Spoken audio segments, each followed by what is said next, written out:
Everyone, आप लोगों का बहुत बहुत स्वागत है साचा टैरो पे। मैं आपका स्वागत करती हूँ। आज मैं आपके लिए रीडिंग लेने वाली हूँ। What are the blessings that are coming to you in the coming weeks, या मार्च में, अप्रैल में। ठीक है, तो 2-3 महीने में कौन कौन सी ब्लेसिंग आपके पास आ सकती है, तो इसको लेके रीडिंग है। आप 3 पाइल्स मैंने बना रखी है। ओके, दिस इज़ वर्टिकल, इसको मैं वर्टिकल कहूँगी कि this is a vertical card, this is pile number 1 vertical card, this is horizontal card, this is pile number 2 and this is cross. Okay, तो वर्टिकल, हॉरिजॉन्टल और cross, इन 3 में से आपको एक को चूज़ करना है।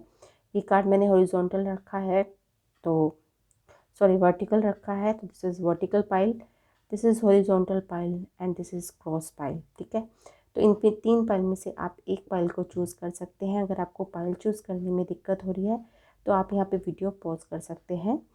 I will start with pile number 1, that is vertical. Okay, चलिए स्टार्ट करते हैं रीडिंग।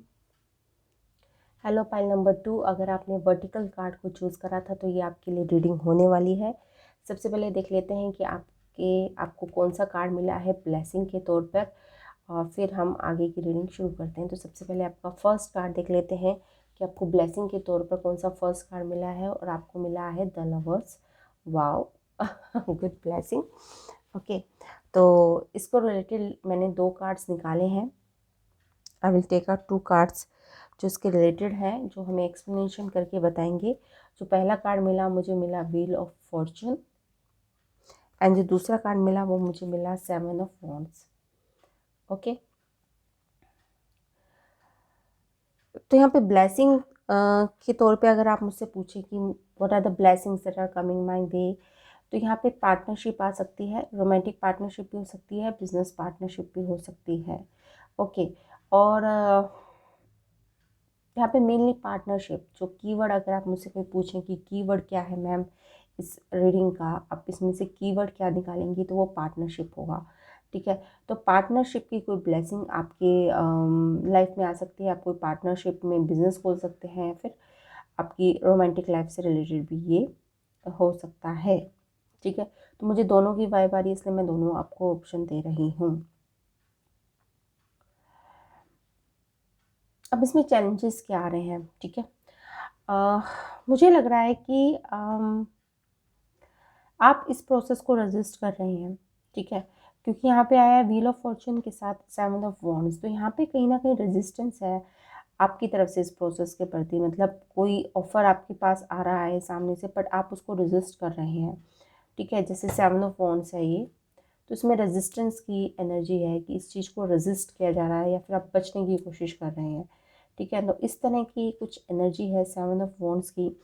बट यहाँ पे रेजिस्टेंस नहीं होनी चाहिए, क्योंकि ये आपकी डेस्टिनी है। आप आज माने इस बात को, या फिर कल माने, या परसों माने, या 1 साल बाद माने, 2 साल बाद माने, this is the destiny that, ये आपके लिखा हुआ है कि आपको इस पार्टनरशिप में जाना है।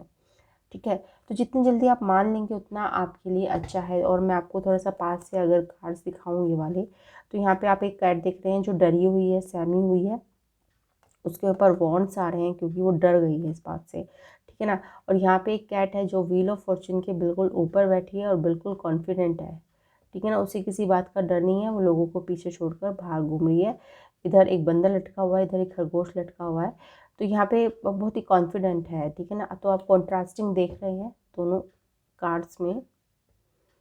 ठीक है, तो यहाँ पे कहीं ना कहीं आपकी रेजिस्टेंस है, बट यहाँ पे रेजिस्टेंस करने वाली कोई बात है नहीं, क्योंकि this is the destiny. This partnership जो भी आपके सामने आ रही है या आपको ऑफर करी जा रही है, दिस इज़ द डेस्टिनी, जिसमें आपको जाना है। आपको इसमें घुसना ही पड़ेगा। ठीक है, तो ज़्यादा बचने से कोई फ़ायदा नहीं है। You have go with the flow. ठीक है ना, व्हील ऑफ फॉर्चून की अगर एडवाइस आप मुझसे पूछें कि व्हील ऑफ फॉर्चून की एडवाइस क्या होती है, तो go with the flow. Okay, और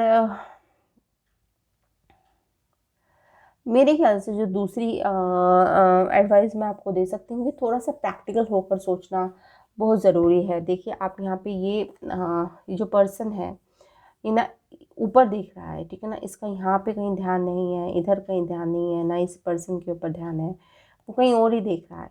ठीक है ना। तो यहाँ पे कहीं ना कहीं एक रोमांटिसिज्म हो रहा है, और लवर्स कार्ड एक रोमांटिसिज्म का भी कार्ड होता है। जो पर्सन मतलब एक ख्वाबों की दुनिया में नहीं रहते, इस तरह की एनर्जी भी लवर्स कार्ड से आती है। तो थोड़ा सा आपको प्रैक्टिकल होने की ज़रूरत है, थोड़ा सा 3D रियलिटी के हिसाब से थोड़ा सा इमोशनली अटैच्ड इमोशनली अटैच नहीं, इमोशनली अनअटैच होकर चीज़ों को सोचिए, प्रैक्टिकल होके सोचिए। जो एक कहते हैं ना तटस्थ भाव से, कि ना मैं गलत हूँ ना अगला सामने वाला गलत है, एक तटस्थ भाव से, मतलब एक साक्षी भाव से, हाँ okay I got the word, साक्षी भाव से चीज़ों को देखने की ज़रूरत है आपको यहाँ पे। ठीक है, तो बहुत ही बैलेंस आपको अपने आप को रखकर फिर आपको फैसला करने की ज़रूरत है। और आई थिंक जब आप इस चीज़ को इस नज़रिए से देखेंगे, जिस तरह से मैं कहती हूँ एक साक्षी भाव में, एक इमोशनल बैलेंस के रूप में, जब आप इस सिचुएशन की तरफ देखेंगे, तो I think you will go with it. ठीक है ना, तो आप यस बोलेंगे मेरे हिसाब से। ठीक है, अकॉर्डिंग टू दिस रीडिंग। तो ये तो थी पाइल नंबर 1 की reading, what are the blessings that are coming in your way. Let's start with the pile number 2। Hello pile number 2, आपने ये हॉरिजॉन्टल वाला कार्ड अगर सिलेक्ट करा था तो ये आपकी रीडिंग होने वाली है।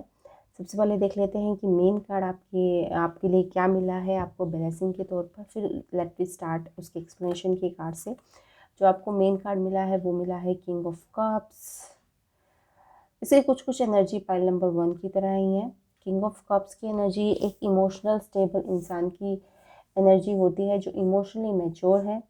ठीक है ना, शांत रहने वाला, और एक इसका जो कीवर्ड है वो इमोशनल इंटेलिजेंट पर्सन। ठीक है ना, तो इमोशनल इंटेलिजेंट पर्सन मुझे लग रहा है कि आप बन रहे हैं। ठीक है ना, आपने जिस तरह से लाइफ को जिया है उसमें एक इमोशनल इंटेलिजेंस आपके पास आने वाली है, या वो समझ आपके अंदर आने वाली है।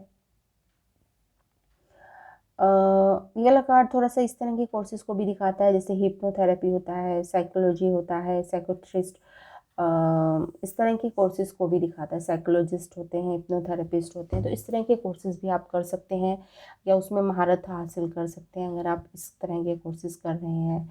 ठीक है ना, थोड़ा सा जो सबकॉन्शियस माइंड से डील करती हैं चीज़ें, तो उनके कोर्सेज आप कर सकते हैं और उसमें आप महारत हासिल कर सकते हैं। ओके, तो अगर आप इस तरह के कोई प्रोफेशन में हैं, बट यहाँ पे इमोशनल इंटेलिजेंस का जो वर्ड है वो तो साफ है।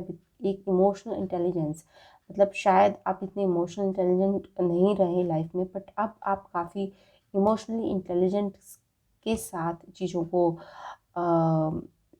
तोलते हैं, और उनके साथ मतलब पहले शायद आप बहुत रिएक्ट करते थे, अब आप रिस्पॉन्ड करते हैं। ठीक है ना, तो बहुत डिफरेंस होता है दो वर्ड्स के बीच में, अगर आप रिएक्ट एंड रिस्पॉन्ड। ओके, पहले आप रिएक्ट करते थे, अब आप रिस्पॉन्ड करते हैं। ठीक है ना, ज़्यादा ओवर रिएक्ट करते हैं ना ही अंडर रिएक्ट करते हैं, आप रिस्पॉन्ड करते हैं अकॉर्डिंग टू द सिचुएशन, जो आपको लगता है इस सिचुएशन में ज़रूरत है। ठीक है ना, अगर आप गुस्सा करते हैं तो आपके अंदर वो गुस्सा नहीं होता, आपसे बाहरी तौर पर, मतलब एक इमोशनल इंटेलिजेंट पर्सन की ये निशानी होती है कि वो डिस्टर्ब नहीं होता, वो सिर्फ अपनी बात रखता है कि आई डोंट लाइक दिस।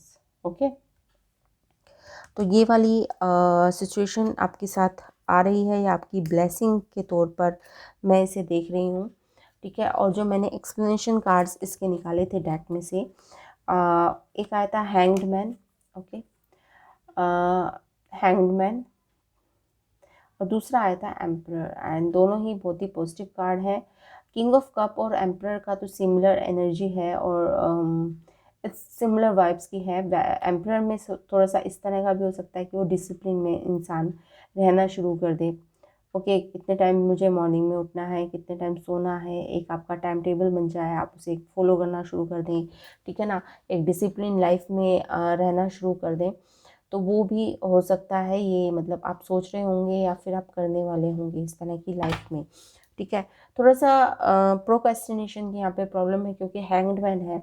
ठीक है ना, तो थोड़ा सा ये है कि आज करूँगा, कल करूँगा, परसों करूँगा, तो इसको थोड़ा सा आपको ओवरकम करने की ज़रूरत है कि जो काम करना है उसे कर दीजिए। प्रोक्रेस्टिनेशन की थोड़ी सी प्रॉब्लम है।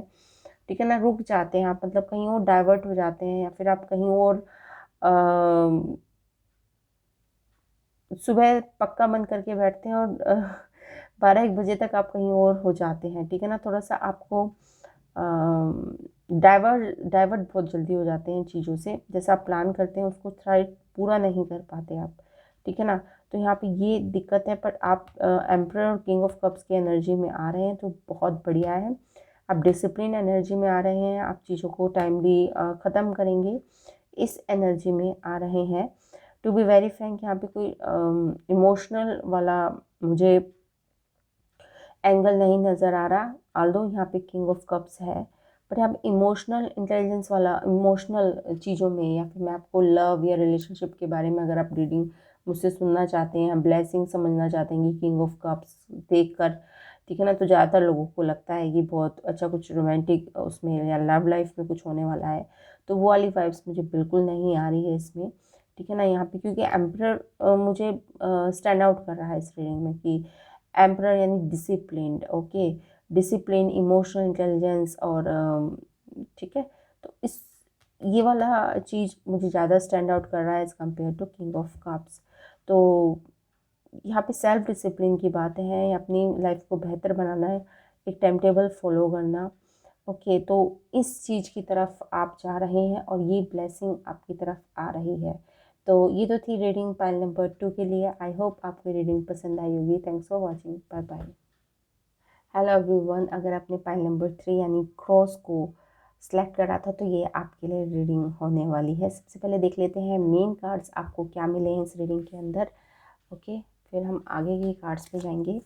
आपको जो मेन कार्ड मिले हैं वो मिले हैं, आपको फर्स्ट कार्ड जो मिला है वो डेविल, और उसके साथ मिला है आपको एस ऑफ सॉर्ड्स, ओके। जो मेन बात यहाँ पे कह सकते हैं डेविल और एस ऑफ सॉर्ड्स को देख के कि यहाँ पे कुछ ना कुछ एडिक्शन से आप बाहर निकल रहे हैं, कुछ कुछ भी एडिक्शन हो सकती है, ओके, तो ये आपके लिए ब्लेसिंग है। कोई भी ऑब्सेशन, कोई भी एडिक्शंस जो शायद आप बहुत दिनों से निकल नहीं पा रहे थे, उस चीज़ को एट द लास्ट आप टाटा बाय बाय कर रहे हैं, जो आपकी मेंटल हेल्थ के लिए बिल्कुल अच्छा नहीं था। आप उस एडिक्शन से निकल रहे हैं। एडिक्शंस आप हर किसी इंसान की अलग अलग हो सकती है, क्योंकि एडिक्शन का जो है वो बहुत इट्स समथिंग, वो आपकी मेंटल एडिक्शन भी हो सकती है, इमोशनल एडिक्शन भी हो सकती है, को डिपेंडेंसी की बात हो सकती है, ठीक है। तो कहीं ना कहीं वो चीज़ आपको मेंटल फॉग क्रिएट कर रही थी, आप सोच नहीं पा रहे थे कि मुझे करना क्या है, अनक्लियरिटी थी, बट यहाँ पे क्लैरिटी है। एस ऑफ सॉर्ड्स का मतलब होता है क्लैरिटी, ठीक है ना। यहाँ पे कुछ भी, जो कुछ है, जो सच है वो आपके सामने है, जैसी सिचुएशन है वो आपके सामने है, आपको किसी तरह का भ्रम नहीं हुआ है या वहम नहीं हुआ है, ओके। तो इस तरह की रीडिंग है इसमें। जो ब्लेसिंग आपके तौर पे आए हैं, जो एडिशनल कार्ड्स मैंने पुल करे इसमें फिर दोबारा से आपके लिए एस ऑफ वॉन्ड्स आया था, जो काफ़ी इंटरेस्टिंग है और काफ़ी अच्छा साइन है, ठीक है ना, एक नई चैप्टर लिखने का, ठीक है ना। और उसके साथ आया है टू ऑफ वॉन्ड्स, ठीक है ना। और ये चैप्टर मुझे जो लगता है, जो आप कर लिखने वाले हैं अभी, जो नया जन्म जो आपका होने वाला है after so many dark nights, इसमें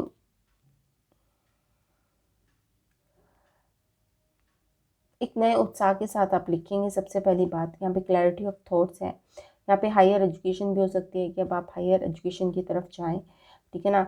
किसी नए जॉब्स के लिए आप अप्लाई कर सकते हैं। इसको देख के मुझे बायोडाटा जैसे लिखते हैं ना, उसकी वाइब्स आ रही है, जैसे बायोडाटा कोई लिख रहा है अपना, ठीक है ना, क्वालिफिकेशन, अपनी अपने एक्सपीरियंस वगैरह वो लिख रहा है, तो इस तरह की वाइब आ रही है इस वाले कार्ड्स को देख के। और टू ऑफ वॉन्ड्स तो काफ़ी, और टू ऑफ वॉन्ड्स का मतलब एस ऑफ वॉन्ड्स के साथ टू ऑफ वॉन्ड्स है, तो यहाँ पे प्रोग्रेस है, ठीक है। टू ऑफ वॉन्ड्स यहाँ पे जो ये वाला कार्ड है ना, इसमें टू ऑफ वॉन्ड्स का मतलब सिंपल सा ये है कि आप अपने कंफर्ट जोन से बाहर निकल रहे हैं, एक नई क्लैरिटी आ रही है, अपने कंफर्ट जोन से आप बाहर निकल रहे हैं। जो पीछे का पूरा जो परसेप्शन या बिलीफ आपने बनाए थे, ठीक है ना, जो अब तक की लाइफ में आपने बनाए थे, चाहे आपकी लाइफ 15 ईयर्स के हों, आप 20 ईयर्स के हों, 30 ईयर्स के हों, 40 ईयर्स के हों, जो भी परसेप्शन या फिर जो भी आपने भ्रम पाले हुए थे, वो टूट रहे हैं या टूट चुके होंगे।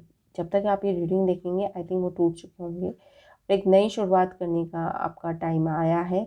ऑब्सेशन से अब आप निकल रहे हैं, किसी भी तरह का ऑब्सेशन या एडिक्शन, एडिक्शन किसी भी तरह का हो सकता है, आप अपने हिसाब से रेजोनेट कर लीजिएगा।